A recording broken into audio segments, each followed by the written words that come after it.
ಎರಡು ಸಮತಲ ದರ್ಪಣಗಳು ಅಂತ ಬರ್ತಾವ. ಎರಡು ಸಮತಲ ದರ್ಪಣಗಳನ್ನ ಕೋನದಲ್ಲಿ ಇಟ್ಟಾಗ ಉಂಟಾಗುವಂತ ಪ್ರತಿಬಿಂಬಗಳ ಸಂಖ್ಯೆಯನ್ನ ಕಂಡಿಡ್ರಿ ಅಂತ ಹೇಳ್ತಾನೆ. ಎರಡು ಸಮತಲ ದರ್ಪಣಗಳು ಅಂತಂದ್ರೆ ಉದಾಹರಣೆ ನೋಡಿ, ಇಲ್ಲಿ ಒಂದು ಸಮತಲ ದರ್ಪಣ ಇದೆ, ಇಲ್ಲಿ ಕೂಡ ಒಂದು ಸಮತಲ ದರ್ಪಣ ಇದೆ. ಎರಡು ಸಮತಲ ದರ್ಪಣಗಳನ್ನ ನಾವು ಕೋನದಲ್ಲಿ ಅಂದ್ರೆ ಇಟ್ಟಾಗ ಎಷ್ಟು ಪ್ರತಿಬಿಂಬ ಆಗ್ತಾವ ಅಂತ ಕ್ವಶನ್ ಕೇಳ್ತಾನೆ ನಿಮಗೆ.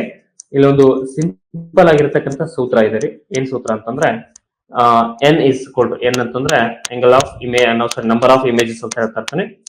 360 ಡಿವೈಡೆಡ್ ಬೈ ಥೀಟಾ ಅಂತ ಕರಿತೀನಿ. ಥೀಟಾ ಅಂತಂದ್ರೆ ಆಂಗಲ್ ಬಿಟ್ವೀನ್ ಮಿರರ್ಸ್ ಅಂತ ಹೇಳ್ತೀನಿ.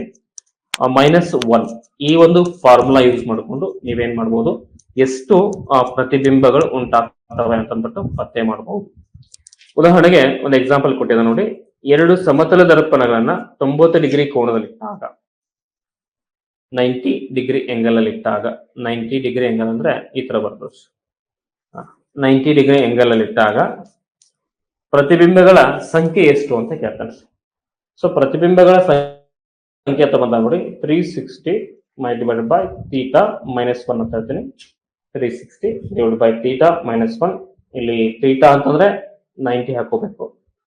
360 divided by 90 minus 1, 9 ones are 9 fours are, that is 4 minus 1 is equal to 3 ಅಂತ. ಅಂದ್ರೆ ಅಲ್ಲಿ ಪ್ರತಿಬಿಂಬಗಳು ಎಷ್ಟಾಗ್ತಾವ ಅಂತಂದ್ರೆ 3 ಪ್ರತಿಬಿಂಬಗಳು ಉಂಟಾಗ್ತಾ ಇರ್ತಾವ್ರಿ ಯಾವಾಗ 90 ಡಿಗ್ರಿ ಇದ್ದಾಗ.